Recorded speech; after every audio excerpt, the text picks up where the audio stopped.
जड़ के ऊपर ही सारा पेड़ खड़ा रहता है। यदि उसको फल लगते हैं तो वो भी जड़ की वजह से, यदि उसके पत्ते हरे भरे हैं तो भी वो जड़ की वजह से, यदि वो आंधी तूफानों में भी खड़ा रहता है तो जड़ की वजह से। तो कभी भी टहनियों को ये नहीं समझना चाहिए कि फल हमारी वजह से है। कभी भी फलों को ये नहीं समझना चाहिए कि पेड़ हमारी वजह से है। ये सब कुल मिला के कहां से है? जड़ से। और जड़ हमारे प्रभु यीशु मसीह है। हालेलुया। हम तो तने, टहनियां और फल हैं। हमें कभी भी परमेश्वर में जड़ पकड़ने के लिए क्या करना चाहिए? कैसी जड़ हमारे जीवन की होनी चाहिए? हमें वो सोचने की और समझने की जरूरत है। मैं 3 तरह की जड़ आज आपको बताऊंगा जो एक प्रभु में रोकती है हमें। आज जो मैं कह रहा था अभी कि आप लोगों के अंदर परमेश्वर की बहुत बड़ी सामर्थ्य कार्य करना चाहती है, लेकिन यदि हम नहीं सीखेंगे मैं क्या करूं प्रभु, उस ऐसी बातों को नहीं प्रभु से बोलेंगे तो वो सामर्थ्य के काम आप नहीं कर सकते हैं, लोगों के बीच में गवाह नहीं ठहर सकते। जड़ में प्रॉब्लम क्या होती है, हमें क्या चीजें प्रभु में रोकती है, क्या समस्याएं जो प्रभु में हमें बढ़ने से रोक देती है, वो चीजों को हम देखेंगे आज। एक होती है पाप की जड़। ये पाप की जड़ कौन सी है? एक जड़ है बुराई की जड़। वो बुराई की जड़ कौन सी है? और एक दुख की जड़ होती है। वो जड़ कौन सी होती है? पाप, बुराई और दुख। समझ रहे? इनकी जड़ें होती हैं। क्यों तो इंसान दुखी होता और दुखी करता रहता है? क्यों इंसान पाप में बना रहता है? क्यों इंसान बुराई में बना रहता है? 3 जड़ें जो मैं आपको थोड़ा सा बताऊंगा वचन के द्वारा। जड़ के ऊपर ही हमारा जीवन डिपेंड है। हालेलुया। जड़ के ऊपर ही हमारा जीवन डिपेंड करता है, निर्भर करता है। जैसा हमारी जड़ वैसा हमारा जीवन। उन जड़ों की किस्म मैंने बताई है, इनके कारण भी बताऊंगा और हमें क्या करना चाहिए वो भी हम वचन में सीखें। हालेलुया। प्रभु ने जैसा मुझे सिखाया मैं आप लोगों को बताऊं। मैं ये नहीं कहता सब कुछ मुझे पता है, लेकिन मुझे ये पता है जो मेरे परमेश्वर का वचन बोलता हूं उससे अलग कोई भी चीज नहीं है। हालेलुया। आजकल एक 2 मोती हैं हमारे पास।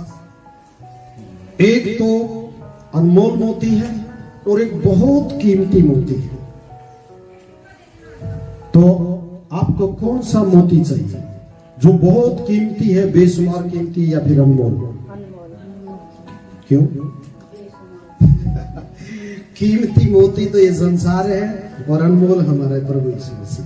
समझ रहे? और अनमोल ही जो यीशु मसीह है तो उसकी बातें भी तो अनमोल होंगी। दाऊद कहता है भजन संहिता के अंदर, हे परमेश्वर तेरे वचन हजारों चांदी और सोने के टुकड़ों से भी कहीं बेहतर है। हालेलुया। वो राजा है फिर भी तसल्ली नहीं पाता। राजा होने में सामर्थ्य है, युद्ध जीतता है, सारी बातें करता है, धन भी बहुत है, सेना भी बहुत है, लोग भी बहुत है, प्रजा बहुत है, लेकिन वो शांति किस बात में पाता है? जब परमेश्वर की वाणी को सुनता है। हालेलुया। तो हम आज वचन सुनने आए हैं और जड़ के विषय में। आपकी जड़ क्या है? आपकी जड़ क्या है, कहां है? हमें ढूंढना है कि मेरा बेस, मेरी जड़ मुझे कैसा खींचती है, उसको हमें समझना है। मेरा जीवन किस तरफ जा रहा है, क्योंकि जड़ कैसी मुझे नमी दे रही है और उस नमी के अनुसार मुझे कैसे फल लग रहे हैं, कैसा संचार मेरा हो रहा है, उस बात को हमें एक आत्मिक जीवन के अनुसार सीखना है। और आत्मिक जीवन को शारीरिक जीवन से जी कर दिखाना ही एक मसीह जीवन होता है। समझ रहे? क्या कहा मैंने? आत्मिक जो जीवन है अंदर है, उसको बाहर इस शारीरिक जीवन से जी कर दिखाना ही तो मसीहत है। अंदर तो आत्मिक है लेकिन बाहर वो शारीरिक ही है, तो फिर वो कैसे मैच हो सकता है? हालेलुया। जड़ को जानना जरूरी है। बहुत वचन है जड़ के विषय में, लेकिन मैंने 5-4 वचन जो लिखे हैं, 5-7, वो हम जरूर पढ़ेंगे। जड़ वो होती है जिसके ऊपर वजन होता है, और हमारे अंदर की जड़ हमारा मन है। मन जिस पर यह शरीर टिका हुआ है, समझ रहे? जिस पर यह शरीर सारा हमारा कैरेक्टर, हमारे मन जो जड़ है, वो उसके ऊपर हमारा शरीर टिका हुआ। क्योंकि मन के अंदर जो होता है उसका हिस्सा दिमाग में भी होता है, उसका हिस्सा मन का इच्छाओं में भी होता है, और जो दिमाग में और इच्छा में होता है, मन में जो जड़ होती है, वो शरीर को फिर काम करने के लिए बोलती है, और वैसा ही हम करते हैं। लेकिन जड़ हमें शारीरिक या आत्मिक कौन सी जड़ हमारे अंदर है, उसे हमें देखना, उसे हमें जानना, क्योंकि उसी के ऊपर हमारा जीवन टिका हुआ है। जैसे एक पेड़ जिसकी जड़ मजबूत होती हो, चाहे पूरा टिक जाए धरती में, लेकिन जड़ जिसकी मजबूत है वापिस फिर नहीं आती। लेकिन कमजोर होगा तो खड़ा खड़ा हालता ही पड़ जाए। हमारी जड़ों को थोड़ा सा मजबूत करने, विश्वासी जीवन को थोड़ा सा मजबूत करने की जरूरत है। और मजबूत कैसे होंगे वो भी आज देखेंगे वचन के द्वारा। यहाँ पर क्या लिखा हुआ है? पहली जड़ जो है वो क्या थी? मैंने बताया पहली जड़ स्वार्थ की थी। स्वार्थ एक जड़ होती है, और स्वार्थ में कई चीजें होती है। फिर दूसरी जड़ में बुराई की बताऊंगा, तीसरी जड़ में बताऊंगा आपको कड़वाहट की। समझ रहे? दुख की जो जड़ है, जिसके अंदर कड़वाहट होती है, कड़वाहट से दुख बढ़ता है। क्योंकि यीशु मसीह क्या बोलता, चलिए वो बात में बताएंगे। पहले हम पाप की जड़, जब आदम में उससे पहले लूसीफर ने जो पाप किया था, क्या उसने व्यभिचार किया था? क्या उसने निंदा की थी? क्या उसने हत्या की थी? आदम ने कोई हत्या की थी? आदम ने कोई गलत काम किया था? या कोई और जिसके द्वारा निंदा की हो किसी की? लेकिन उन्होंने क्या पाप किया था? उनकी पाप की जड़ क्या थी? उनकी पाप की जड़ थी अपना स्वार्थ। क्योंकि उन्होंने अपने स्वार्थ को पूरा करने के लिए घमंड में आए और अपनी इच्छा से चुनाव किया।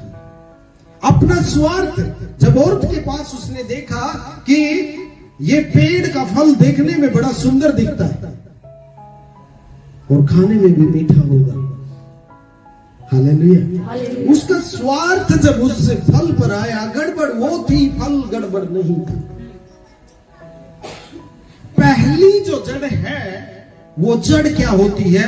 स्वार्थ की होती है। Hallelujah, hallelujah. अपने लाभ के लिए उन्होंने पाप किया, अपने स्वार्थ के लिए पाप किया, जिसके कारण आदमी झूठ भी बोलता है और अपना चुनाव परमेश्वर की आज्ञा के खिलाफ अपने शरीर की अभिलाषा और मन की इच्छा को पूरा करने के लिए परमेश्वर के विरोध में पाप करते रहते हैं। समझ रहे? पहली जड़ है ये। उन्होंने कोई हत्या नहीं की थी, उन्होंने कोई वहां पे कोई किसी की कोई गलत काम नहीं किया था, लेकिन उन्होंने क्या पाप किया था? पहला पाप क्या था? स्वार्थ, अपना मतलब पूरा करना। इसलिए 10 आज्ञाओं के अंदर लिखा हुआ है कि व्यर्थ में मेरा नाम ना लेना, अपने स्वार्थ के लिए मेरा नाम ना लेना। फिलिपियो 2:21 में लिखा है, यीशु मसीह को नहीं ढूंढते, सभी अपने स्वार्थ की खोज में लगे रहते हैं। हालेलुया। तो जब आदम ने भी औरत की बात मान के औरत पे भरोसा किया और औरत ने शैतान की बात मान के अपने स्वार्थ को देखा, जब आंखें उठाकर फल की तरफ, वो बड़ा सुंदर दिखता है अपने लाभ के लिए। कि तुम भी वैसे ही क्या हो जाओगे, बुद्धिमान। आज भी शैतान बोलता है तुझे बहुत पता है, ये वचन ऐसे सीख ले तुझे पता होगा। ये तो तुम्हारे पास्टर ने भी प्रचार नहीं किया है। वो ये नहीं कहेगा जो प्रचार किया उस पे चलना सीख ले, उस पे जड़ बना ले, अपने मन को ठिका ले ताकि तेरा कल्याण हो जाए। शैतान इस तरीके से गड़बड़ करता है। हाँ, यही पाप की जड़ है जो अपने स्वार्थ के लिए इंसान परमेश्वर के विरोध में काम करता है। यीशु मसीह का वो वचन ठीक ही बैठता है इन बातों के ऊपर कि जो हे प्रभु मुझे कहता है वो सब स्वर्ग में जाने वालों में नहीं है।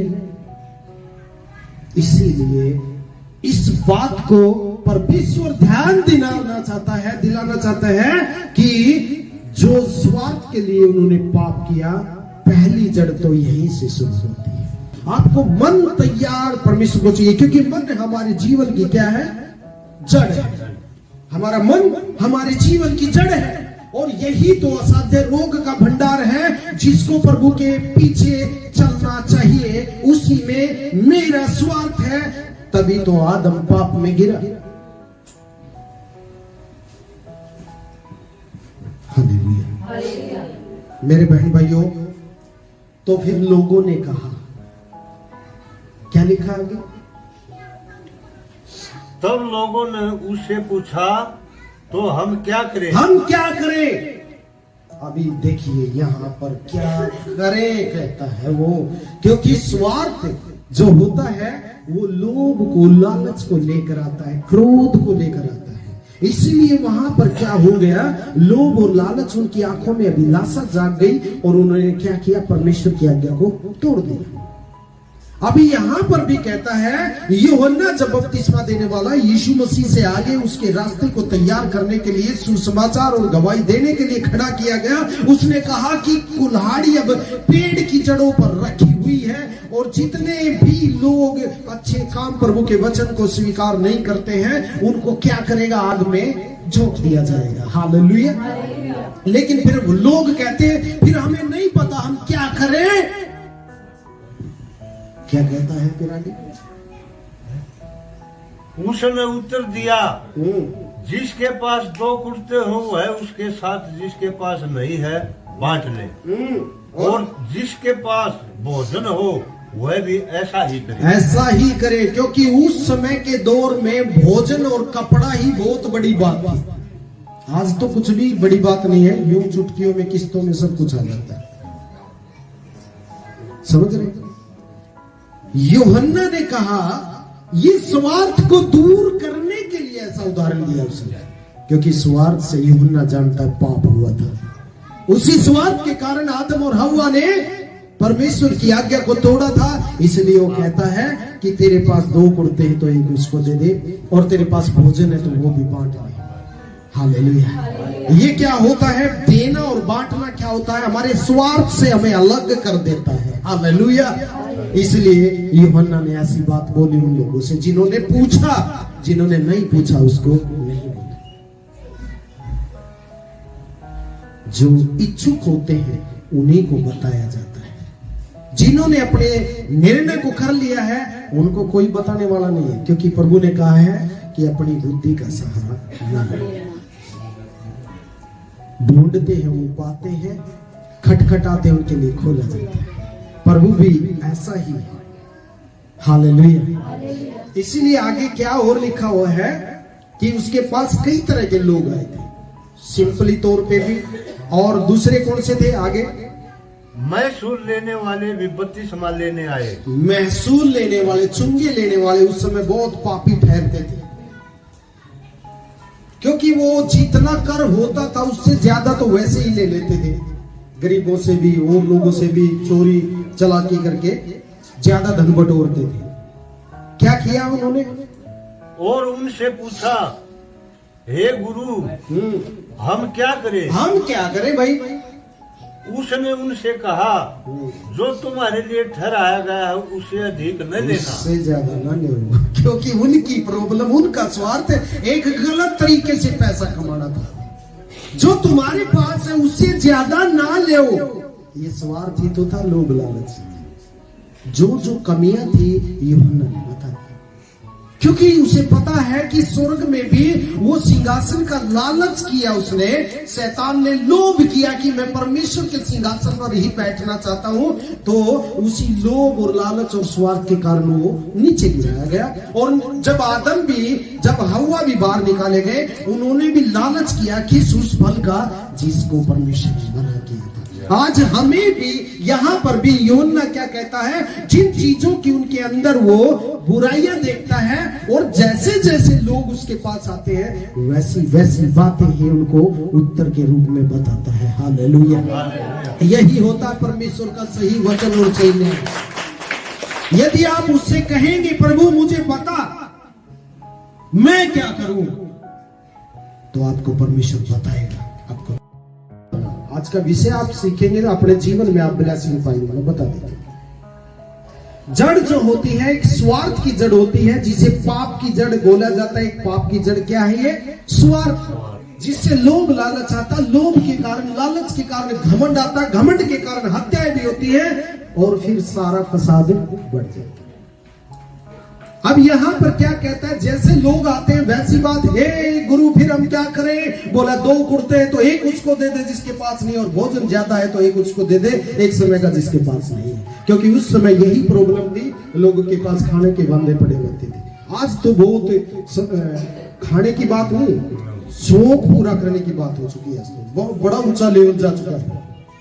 अब वो नहीं है दिक्कत, ये उस समय के अनुसार एग्जाम्पल दिया गया। मतलब क्या है कि स्वार्थ से दूर करना। और मसूल चुंगी लेने वाले क्या होते थे? वो जायज से डबल चुंगी ले लेते थे।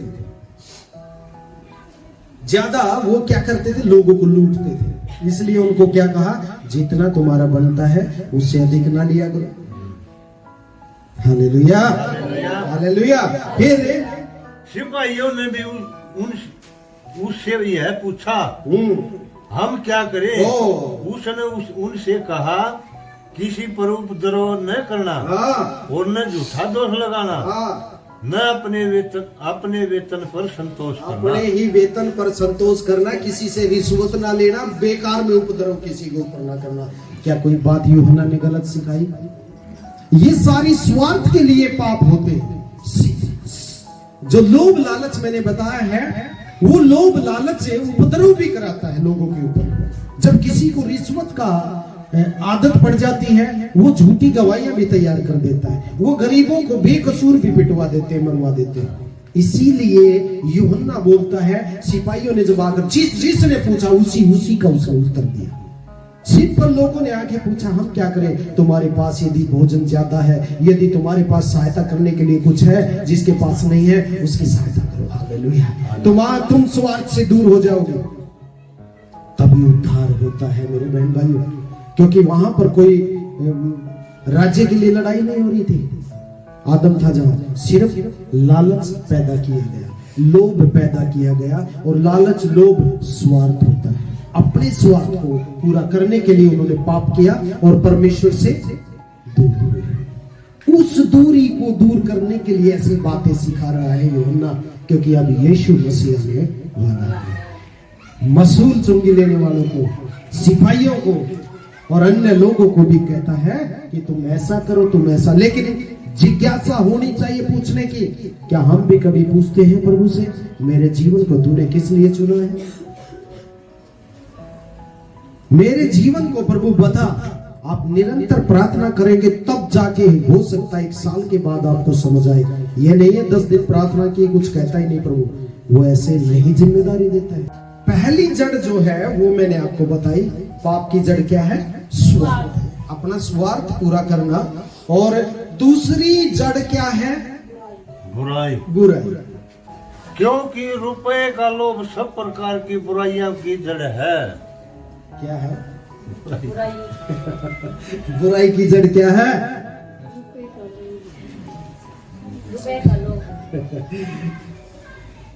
मैंने एक दिन बताया था कि शैतान आज जिन लोगों को ज्ञान नहीं है उन लोगों को तो हर चीज में वो फंसा सकता है, परमेश्वर को जो नहीं मानते। लेकिन जो परमेश्वर को जानते हैं उसके अंदर इस तरीके से काम करता है।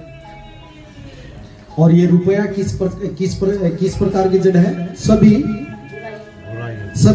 सभी बोले सभी बुराइयों की जड़ है। हाँ, क्या जड़ है? रुपया। रुपए का लोभ। रुपया तो सभी के पास है, लेकिन जिस चीज के लिए लोभ करते हैं रुपए के लिए, तो वो रुपया ही फिर बहुत गड़बड़ करवाता है। जितने सारी बुरी बातें हैं, जब ना होंगी, पैसा ना होगा तो उसके अंदर नहीं होगा, लेकिन पैसा आने से बुरी बातें एंट्री करती है।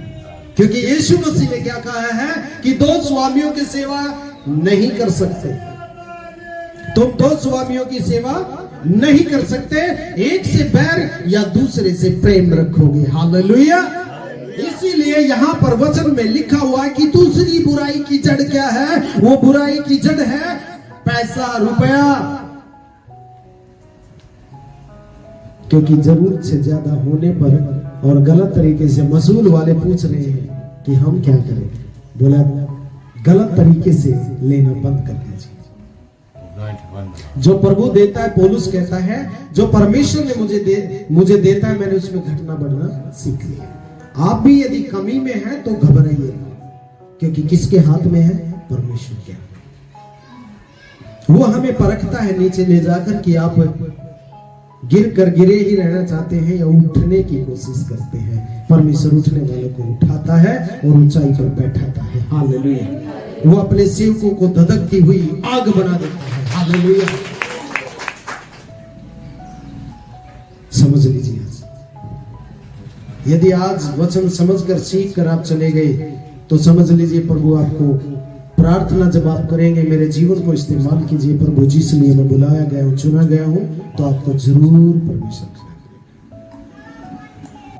तो फिर क्या करें? अगर ये बुराई की जड़ है तो क्या करना चाहिए? फिर उसका भी तो समाधान पड़ेगा।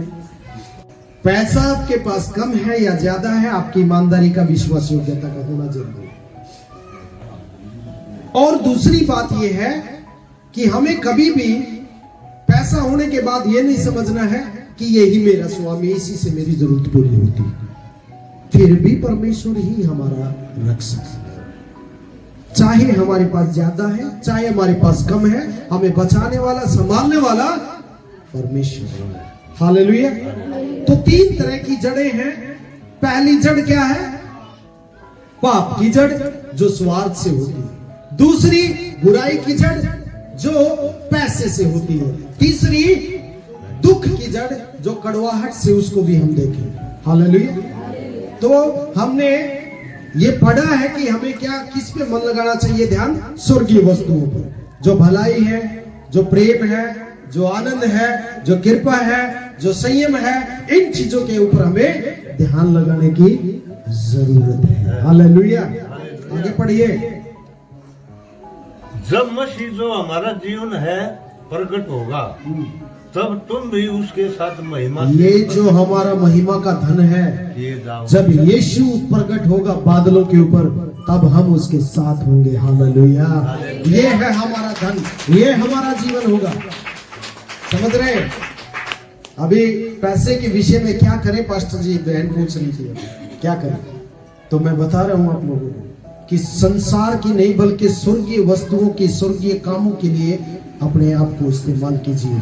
ज्यादातर आप प्रभु में भलाई के प्रयास में रहिए। कि हमारे अगर अंदर ऐसी कोई जड़ है जो ईर्ष्या, बैर, विरोध की, तो वो हमें दुख देती रहती है। ऐसी कोई यदि मन के अंदर कोई जड़ फूट गई, किसी के प्रति मुझे ईर्ष्या है, किसी के प्रति वैर भाव है, ऐसी कोई जड़ फूट गई तो आप कभी भी सुखी नहीं रह सकते। ईर्ष्या की जड़ कभी भी खत्म नहीं होती, वो अंदर ही अंदर जलाकर राख करती है।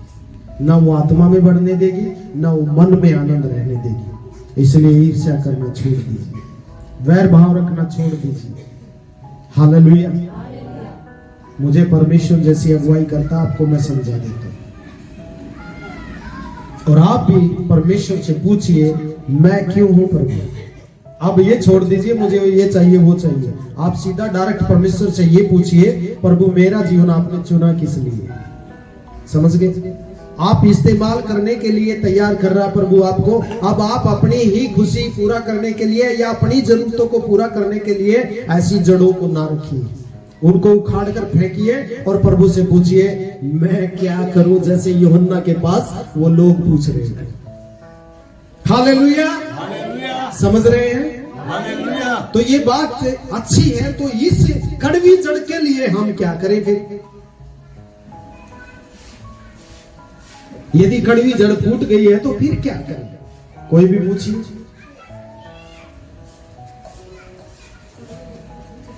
हाँ, इससे ऊपर वाला पढ़ लीजिए। पढ़िए जोर से। हालेलुया। हालेलुया। सबसे मेल मिलाप रखो और उससे पवित्रता की खोजी हो, जिसके बिना कोई प्रभु को बना यस आमीन, कोई नहीं देख सकता। हालेलुया। पवित्रता की खोजी रहिए और मेल मिलाप रखिए, क्योंकि प्रभु का कलाम बोलता है कि यदि तुम दूसरों के अपराध क्षमा करोगे तो स्वर्ग में तुम्हारा पिता तुम्हारे अपराधों को क्षमा कर देगा। हालेलुया। मेरे बहन भाइयों, आज इस जड़ को पकड़ लीजिए। आप एक बात बोलिए, सारी अपने स्वार्थ की बातों को, सारे दूसरे स्वामी की सेवा करना छोड़ के एक बात पे रट लगाइए, प्रभु मुझे किस लिए चुना है, बस मुझे वो चीज बता, वो चीज समझा। यदि आज भी आपको जड़ समझ नहीं आई, जड़ से मैंने बता दिया है, तो फिर ऊपर कभी समझ नहीं पाएंगे। ये जो जड़ें मैं बता रहा हूं इसलिए बता रहा हूं, आपके अंदर ये चीजें ना रहें। आप इन चीजों को छोड़कर इस जड़ को उखाड़ कर, प्रभु मैं आपके अनुसार जीना चाहता हूँ, मुझे समाधान भी मिले हैं, मुझे उस जड़ का भी पता है और किस वजह से जड़ होती है वो जड़ का भी मुझे पता। आज तीनों चीजों को आपने देख लिया है कि क्या होती है बुराई की जड़, क्या होता है पाप की जड़ और क्या होता है दुख की जड़। आपने देख लिया, पाप की जड़ स्वार्थ की जड़ होती है, बुराई की जड़ पैसे की जड़ होती है और दुख की जड़ कड़वाहट की होती है। हालेलुया। यदि आपके अंदर ये जड़ें हैं तो आज निकाल दीजिए और कहिए, प्रभु मैं अब तेरे अनुसार जो मुझे समाधान दिए वैसे जीना चाहता हूँ, वैसे जीना चाहती हूँ। तब देखिए आप परमेश्वर की, मैं जो शुरू में प्रार्थना के दौरान जब मैं बात कर रहा था, आप लोगों को बता रहा था, प्रभु मेरे मन में इस बात को डाल रहा था कि ये कलीसिया बहुत ऊंचा, यदि ये ऊपर से पर्दा हटाएंगे तो इस कलीसिया को मैं बहुत ऊंचा लेकर जाऊंगा। हालेलुया। यदि आपने आज इस जड़ को निकाल दिया तो आपको एक एक इंसान को, सौ आत्माओं को जीतने वाला परमेश्वर ठहरा देगा। क्योंकि जिसकी जड़ मजबूत होगी वो तो फिर लड़कर है, वो तो फल देने उसने, चाहे डले मार कर तोड़ो चाहे उसकी प्यार के तोड़ो, उसका काम है फल देने का। एक पेड़ है, पुराने बरगद होते हैं जो पुराने पेड़, चाहे वो खेतों में बहुत होते हैं, उनको काटते नहीं है, चाहे वो बेशक से फसल नहीं। क्यों नहीं काटते हैं? उसका कई कारण होते हैं। एक तो वो पेड़ इतनी छाया देते हैं कि आदमी बिना बिस्तरे भी पूरी नींद ले ले, दोपहर में 2 घंटे भी सो जा, सारी रात की नींद 7 बजे वो ऐसे सुला होगा माँ की डाल। दूसरा, जब उसके मौसम आएंगे तो क्या करेगा, वो फल देगा। हालेलुया। सारी आंधी तूफान को भी वो झेलता है, सारी पतझड़ को भी वो झेलता है, गंजेपन को, मतलब एक खुशकी को भी झेलता है। और जब वो फलवंत होता है तो बोला फिर 2 कुर्तियां मत, एक कुर्ता दूसरे ने दे दे। हालेलुया। तो आपका जीवन ऐसा होना चाहिए, कोई भी जड़ ऐसी ना हो जिसके कारण आप पीछे चले जाए। आपके अंदर ऐसी जड़ होनी चाहिए जो धार्मिकता की है, जो परमेश्वर को खोजने वाली जड़ है। ऐसी जड़ों को आप अपने अंदर एक पौधा लगाइए, मजबूत कीजिए। आसान तो नहीं है लेकिन मुश्किल भी कुछ नहीं है, क्योंकि परमेश्वर सर्वशक्तिमान परमेश्वर हमारे साथ है। कहता है जब तू मेरे लिए अगर अपनी बुराइयों से लड़ता है तो लड़ाई तेरी नहीं, लड़ाई यहोवा की होती है। हालेलुया। यानी कि बुराइयां, हमारा स्वार्थ, हमारी जो जड़ें हैं पाप की, वो मन और मेरी आत्मा अंदर युद्ध करती है मेरे शरीर के अंदर। मुझे किसका पक्ष में, मन या आत्मा के पक्ष में खड़ा होना है, वो आपका। आपको प्रभु ने दोनों इच्छाएं दी और इन्हीं के ऊपर डिपेंड करता है कि प्रभु आपको कौन सा न्याय सुनाए, कौन सी आपके रिजल्ट दे। समझ रहे हैं? आगे। और यदि किसी को किसी पर दोष देने का कोई कारण हो तो एक दूसरे की सह लो और एक दूसरे के अपराध क्षमा करो, जैसे प्रभु ने तुम्हारे अपराध क्षमा किए वैसे तुम भी करो। आमीन। ठीक है। उखड़ की जड़ और नहीं लग गई। इन चीजों को भूल जाइए कि मैं उससे बात नहीं करूंगी, मैं उससे बात नहीं, छोड़ दीजिए, क्योंकि ये काम हमारा नहीं है। पौलुस को अधमरा करके मरा हुआ समझ के बाहर गिर दिया और फिर भी ठीक होकर नहीं गया। बताइए हम क्या है? हमारे पास तो ऐसी परीक्षाएं हैं भी नहीं। हम तो अपने ही स्वार्थ के खोजी यीशु मसीह को थोड़ी ढूंढते, हम अपने स्वार्थ के। लेकिन आज का विषय ये है कि हम किस जड़ को हमारे अंदर बनाए रखते हैं, कौन सा हमारे अंदर फल लगने वाला है। आत्मा के चलाए हम चलते हैं या मनों के अनुसार हम चलते हैं? यदि मन की इच्छाओं के अनुसार चलते हैं तो कड़वी जड़ भी हमारे अंदर रहेगी, स्वार्थ भी बना रहेगा, सारी बीमारियां बनी रहेंगी और दूसरा स्वामी हमारे ऊपर अधिकार जमाए रहेगा। और यदि इन जड़ों को उखाड़ दिया, थोड़ा सा दुख होता है, मुझे पता है, क्योंकि शुरू में जब मेरी जड़ें उखड़ी मन के अंदर से, जब मेरे अंदर जो प्रॉब्लमें थी, तब दुख हो रहा था कि छोड़ो नहीं छोड़ो, ऐसे डिस्कस करने में कुछ समय लग जाता है, साल भर निकल गया। हालेलुया। लेकिन जब वहां से निकले और जब नया पौधा प्रभु ने जीवन का लगाया तो आनंद ही आनंद है, और जितना वो बढ़ता गया उतना ही आनंद और प्रतिफल में बदलता चला गया। आज आप भी इस बात का कमिटमेंट कीजिए परमेश्वर के साथ कि प्रभु मैं इस जड़ को जो मेरे अंदर मुझे प्रभु तुझ में बढ़ने से रोकती है, आज ही उखाड़ता हूँ, आज ही उखाड़ती हूँ, और नया जो प्रभु तूने समाधान बताया है उस समाधान के अनुसार प्रभु तेरे वचन में मैं चलूंगा। हालेलुया। तो मेरे बहन भाइयों देखिए, समझे आप जड़ के विषय में? तो हमें क्या करना चाहिए? समा भी करना चाहिए और एक दूसरे के साथ मिलना कभी भी छोड़ना नहीं चाहिए। तभी शैतान को मौका मिलता है, क्योंकि वो अकेले आदमी को ज्यादा उसका दिमाग खराब करते हैं। आप दूसरों को शांति देने वाले होंगे और खुद ब खुद लोग जो भी आपके पास बैठेंगे वो कहेंगे वह तेरे जीवन का बदला हुआ हिस्सा कहाँ से आया। हालेलुया। समझ रहे हो? तब हो गए। इस जड़ को आप समझ लीजिए। दो भाइयों के विषय में आपने सुना होगा, जो एक अपना हिस्सा लेके बेच के और विदेश में चला गया। उसके बड़े भाई ने कुछ नहीं कहा, चुपचाप उसके बाप का था, उसने आधा इसका दे दिया और आधा उसका दे दिया। कोई बात नहीं, उसने भी सोचा तेरा तने मिलने लग रहा है, जरूरत है रोला पानी की, बाबू आप कर देगा। मेहनती था वो, और छोटा चला गया।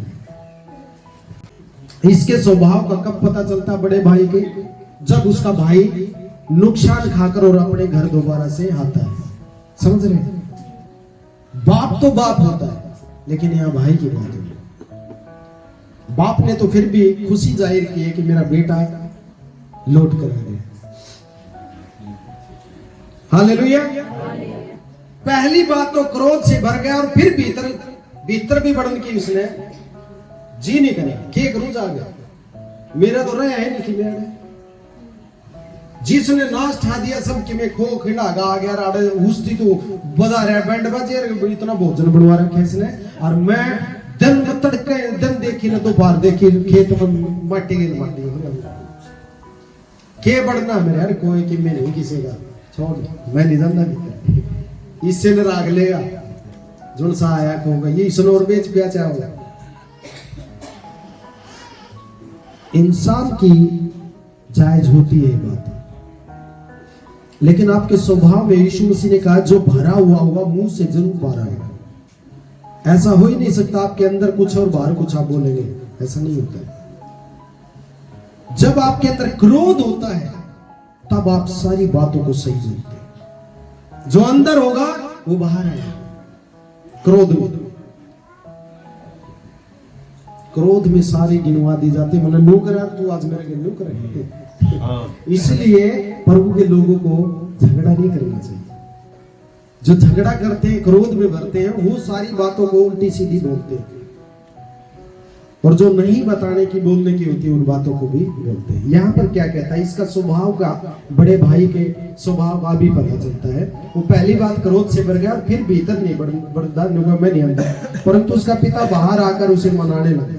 बोला बेटा न्यू नहीं करेगा, भाई है तेरा, कोई बात नहीं है की बात है आज कि मेरी बात। उसने अपने पिताजी को उत्तर दिया, देख मैं इतने वर्ष से तेरी सेवा कर रहा हूं, मतलब अपना एक स्वाभिमान की बात को वो अपने पिता के सामने बोल रहा है। वो न्यू नहीं देखता भाई परेशान हो गया, लुट गया, पिट गया, ठीक है जिसा अपना करेगा खा लेगा, कोई बात नहीं। यह बात तो उसके ध्यान में नहीं आई। उल्टा न्यू भी देखता कि चल तेरे पिताजी ने स्वीकार कर लिया तो तू कौन चौधरी लाग रहा, फिर यह बात भी छोड़ दो तो सीधा इनको है मैं नहीं भीतर बढ़ता। और मैं इतने साल से तेरी सेवा कर तेरे कोई साल नहीं और कभी भी तेरी आज्ञा नहीं टाली, कदे भी जो तूने कह दिया आधी रात में उठकर पानी का गिलास पिया करता, तो भी तूने मुझे कभी एक बकरी का बच्चा नहीं दिया, इसकी ओट पका कटवा दिया। मेरे खातर बूंदी नहीं मंगवाई तूने, हरीश खातर काजू कतली की प्लेट दरवा रखी। हाँ बाबू श्रम लिहाज का तो कोई सौदा नहीं, ईसाई करे रहना पर मन तो पूछते ही नहीं, मैं सब क्यों में करनी है मानस। हालेलुया। ऐसा स्वभाव जब किसी को किसी के ऊपर क्रोध आता है तब पता चलता है। वो व्यक्ति का अंदर का स्वभाव तब बाहर आता है जब किसी के प्रति क्रोध होता है। फिर आप झूठ नहीं बोल सकते क्योंकि आप अपनी सच्चाई को बताए बिना रह नहीं सकते। सारी भगा दे। परमेश्वर ने सारे सिस्टम बनाए अंदर, बोला जिसने बाहर का हिस्सा बनाया है उसने अंदर का। तो अंदर हम छुपा के रखें और बाहर से स्पष्ट हो जाए तो क्या परमेश्वर अंदर नहीं देखता है? तो जड़ कौन सी है? इस भाई जैसी है या सीने का आप भी लगाओ जाके, कोई बात नहीं भाई आगा अपना कमा के खा लो, मैं भी तरह गेल हूं, बाबू तरह गेल, चलता कि मान लिया भी कैसे कहता, लेकिन उसके स्वभाव में क्या था आप पता चला। पहली बात तो छूट गया, फिर बोला एक भी बात तेरी टाली नहीं, दिन रात में मेहनत करना, रात में 12 बजे कह दिया खेत में ट्यूबवेल चला के पानी दे दिया मैंने, और मेरे खातिर एक बकरी की बच्ची भी नहीं दी, मैंने ओढ़ कटवा दिया, मतलब मेरे लिए बूंदी भी कदे नहीं लिया उस किसी का भंडारे में मांग के तुम इस खातर घर कटाई चढ़वा रखी थी है।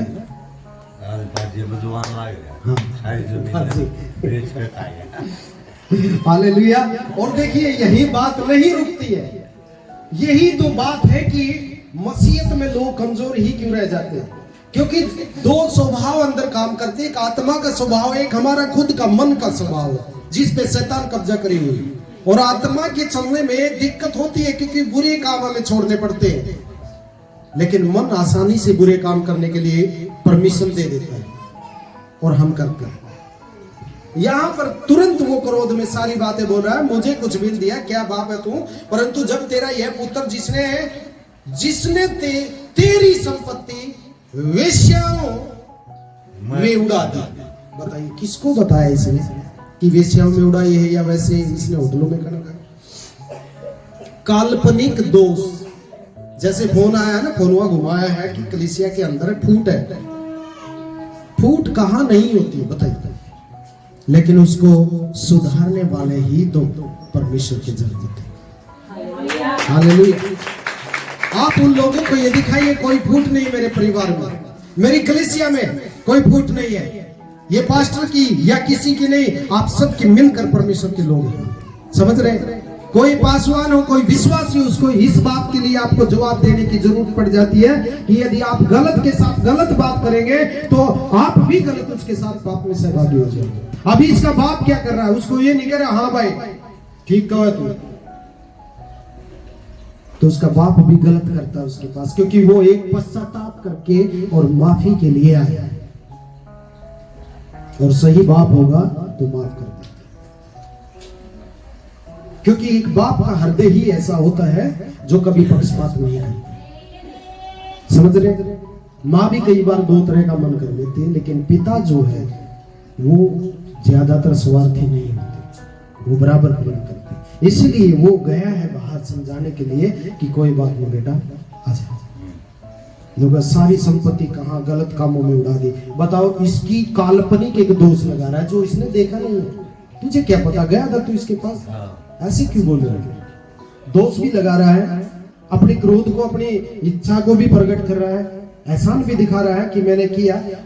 बाप ने भी तो किया होगा कभी, वो तो नहीं बोल रहा मैंने क्या किया है। उसने उसकी संपत्ति इसको दे दी, उसको दे दी। यही है।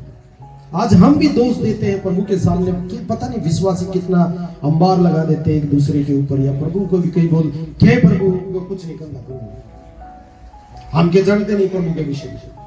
लेकिन परमेश्वर फिर भी क्या कहता है, उसको भी उसको कोई बात नहीं बेटा, इसको क्षमा कर। कहता है कि तुम प्रभु ने जैसे तुम्हारे क्षमा किए तुम भी दूसरों के अपराधों को क्षमा करो। यदि नहीं करेंगे तो फिर जड़ बनी रहेगी, और प्रभु कहता है कि अंधेरे के द्वार में वो डालता है। स्वर्ग का जीवन आसान नहीं है, आसान बहुत है लेकिन मुश्किल इसलिए है क्योंकि मन में से जड़ उखड़ती नहीं है। वो पाप कहीं न उससे कहा उत्तर तू सर्वदा मेरे साथ। हालेलुया। तू क्यों दुखी हो रहा है? मेरा जो तेरा है मेरे पास भी बचा हुआ है, और जो तेरा भी मैंने दिया हुआ वो तेरा ही तो है। ये कोई खोसड़ थोड़ी है, सकाली तू मान तू तो मेरे साथ है और तेरा भाग भी तेरे साथ है, तो फिर इस पर क्यों दोस्त कर रहे? हमें कभी भी ऐसा स्वभाव नहीं रखना चाहिए। हमें क्षमा करना चाहिए। हमें अपने परिवार की तरह अपने बच्चों से भी बढ़ के कलीसिया की चिंता होगी, तब आप परमेश्वर के जन होंगे। जब परमेश्वर हमारी चिंता करता है तो हमारा भी फर्ज बनता है कि हम कलीसिया में आए, चिंता करें। तब हमारी वो जड़ जो शैतान ने एक विरोध की, एक लालच की, एक पाप की, एक बुराई की, एक दुख देने वाली जड़ को, कहता है कि कोई ऐसी जड़ ना फूट जाए जो ईर्ष्या की जड़ हो या दाह की जड़ हो, तो वो चीजें फिर आगे खत्म नहीं होती, बढ़ती चली जाती, वो आग बढ़ती चली जाती है और समय पर फूटती है। जैसे इस भाई के जीवन में इसने इसके भाई के प्रति प्रेम था या दुश्मनाई थी या क्या स्वभाव था, इसको आज पता चल गया इसका कि बड़े भाई का क्या स्वभाव था उसके, चाहे छोटा भी हो उसकी जगह। कहने का मतलब है कि इंसान का क्रोध में पता चल जाता है कि वो इंसान कैसा है। हालेलुया। लेकिन फिर भी हम परमेश्वर की शरण लेते हैं तो प्रभु फिर भी क्या कहता है, पुत्र तू सर्वदा मेरे साथ है। हालेलुया। और जो कुछ मेरा है वह सब कुछ तेरा ही है, अभी भी तेरा ही है, ये कोई छीनने नहीं आया। ये मेरा बेटा है, दुखी था, तू सुखी है, तेरी चिंता नहीं है। यीशु मसीह भी तो एक उस भीड़ को लेने जाता है जो खो जाती है, 99 तो उसके पास है, तो उन्हें चिंता नहीं करनी चाहिए कि प्रभु उधर क्यों गया, उसको लेने क्यों गया, वो तो अलग चली गई थी। उन्हें चाहिए कि ये भी हमारे ही पास होनी चाहिए। हालेलुया। क्योंकि हमारे ही बाड़े की भीड़ है। उसे ये चिंता होनी चाहिए कि मेरा भाई बिछड़ गया था, मेरा भाई बर्बाद हो चुका है, मेरे भाई का सर्वनाश हो चुका है, ये मुश्किल से अपने प्राणों को लेकर मेरे पास, बड़े भाई के पास, मेरे पिताजी के पास, अपने पिता के पास ये आया अपनी जान को बचाने के लिए। ऐसा उसे सोचने की जरूरत थी यहाँ पर, लेकिन उसके स्वभाव में कुछ और था अपने भाई के प्रति, इसलिए वो उस समय पे इतने साल के बाद आया। एक तो झूठा दोष लगा रहा है उसके ऊपर कि कहाँ संपत्ति गई है इसकी, वो खुद ही उस बात को तय कर रहा है, चाहे वो बेचारा को चोर ले गया उसने तो काट, लेकिन फिर भी उसके गंदा और झूठा दोष लगा रहा है। ये दोष लगाना शैतान का काम था, समझ जाइए। क्योंकि आज मैं जिस भाई के विषय में बात करता, मैंने पहली बार उसके मुंह से ऐसी बात, वचन भी बहुत बड़े बड़े और काफी सामर्थ के काम मैंने चर्चों में देखे। ऐसी बात नहीं, मैं किसी को बुरा या भला कभी नहीं बोलता हूँ, कोई छोटा बड़ा किसी को नहीं मानता हूँ, क्योंकि प्रभु ने खुद बोला है कि कोई भी मसीह में छोटा या बड़ा नहीं है। बस ये है कि आपकी योग्यता के अनुसार प्रभु आपको कार्य सौंपता है और आप उसको करेंगे विश्वास योग्यता के साथ, तो आप जैसा जीवन जिएंगे प्रभु आपके साथ है। हालेलुया। प्रभु में चाहे आप छोटे हैं या बड़े हैं, आपको कुछ भी समझते हैं, प्रभु आपके साथ। यही एक जड़ को निकालना और नया पौधा लगाने की जरूरत है। यदि आज आपने इस बात को सीख लिया, क्योंकि ऐसा कोई नहीं है जो धर्मी हो, पाप सभी ने किया है, हर एक के अंदर कुछ न कुछ कमियां होती हैं। इसलिए आज उस कमी को यदि हम उस जड़ को उखाड़ते हैं और कुल्हाड़ा मार मार के निकालते हैं इसको, यानी कि जबरदस्ती छोड़नी पड़ती है बुराई। यदि आप चर्च में आते हैं निरंतर, यदि आप प्रभु के वचन पर मनन करते हैं, बाइबल भी पढ़ते हैं, सीखते हैं, तो आपको कोई हिलाने वाला नहीं है। हिलता इंसान जब है, गिरता जब है, जब उसके पास सच्ची पकड़ नहीं होती। हालेलुया। समझ रहे? तो यहाँ पर बड़े भाई को फिर क्या कहता है, तू मेरे साथ है और जो कुछ मेरा है सब कुछ तेरा है, परंतु अब आनंद करना और मगन होना चाहिए। अब ये बात है जो होनी चाहिए थी, उसका पिता उसको बोल रहा है कि अब आनंद करना और मगन होना चाहिए, क्योंकि यह तेरा भाई मर गया था। मतलब आपने तो नहीं देखा, ये बुराई के अंदर चला गया था, यानी कि आत्मा से मर गया था वो, लेकिन अब क्या हुआ है, खो गया था, अब मिल गया है, मर गया था, अब जी रहा। हमें ये खुशी होनी चाहिए। हमें किसी के अंदर दोष लगाना या पीछे से बुराइयां करना या उसमें कमी निकालना, ये काम हमारा नहीं है भाई। हमें चिंता करनी चाहिए, बल्कि कोई गलत बोलता है इसको रोकना चाहिए। क्यों आप परमेश्वर के विरोध में खड़े हैं? क्या कभी हम जीत सकते हैं परमेश्वर के विरोध में खड़े हो? पवित्र आत्मा खुद हमारा बैरी हो जाएगा, फिर क्या करेंगे? समझ रहे? इसलिए हर बात को प्रभु ने सिखाया है। वो एक छोटे से बच्चे की ये कहानी छोटी सी बताकर मैं खत्म करूंगा, फिर प्रचार जो था मैंने बताया आपको। एक छोटा सा एग्जाम्पल मैं देना चाहता हूँ। छोटे छोटे बच्चों की तरह एक किश्ती बनाई और बहुत बढ़िया किश्ती उसने खुद बनवा के एक एक पार्ट, जैसे हम छोटे थे जब खिलौने इतने थोड़ी थे, कभी टायर लिया, साइकिल वाली दुकान पे जाते एक अच्छा सा टायर लेते थे, 2-4 रुपए बचा के और उसको डंडी मार के घुमाते थे। ठीक है, वो छोटा सा रेडू होता था, उसके ऊपर चलते थे, कभी कुछ बना लेते, कभी कुछ। वो 2-2, 4-4 बजट इकट्ठा करके 10 पंजी ऐसी मिलती थी, उनको इकट्ठा करके ले आके और जोड़ जाड़ के उसको चलाते थे। वैसे ही एक लड़के ने, छोटे से लड़के ने एक किश्ती बनाई, पानी की किश्ती। उसे किश्ती पसंद थी और इतनी बड़ी किश्ती बना के और अच्छी सुंदर बनवा के कारीगर से, और उसमें सारा लगा के झंडा वंडा और पेंट करके और उसने तैयार किया और पानी में इसको चलाया। वो आनंदित हुआ, मेरी किश्ती।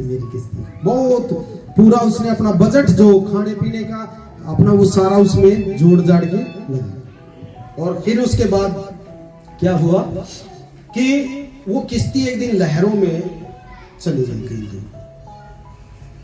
वो परेशान हो गए, सारी मेहनत पानी में गई और मेरी जो सबसे अच्छी चीज उसको लगती थी वो किश्ती थी। अभी एक दिन वो बाजार गया तो एक दुकानदार, खिलौने वाले दुकानदार ने उसको थोड़ा सा साफ सूफ करके रख रखा था शीशे के अंदर।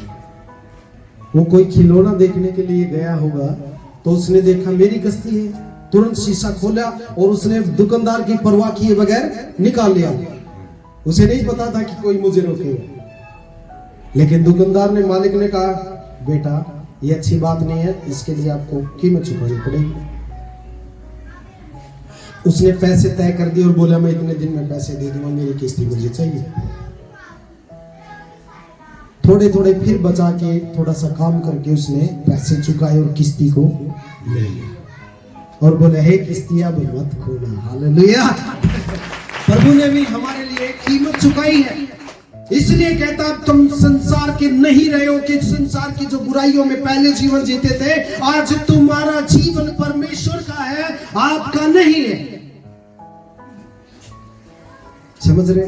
हालेलुया। तो हमें उस जड़ को निकालना है और एक नया पौधा प्रभु में लगाना है। आप चिंता ना कीजिए, परमेश्वर आपके साथ है। हालेलुया।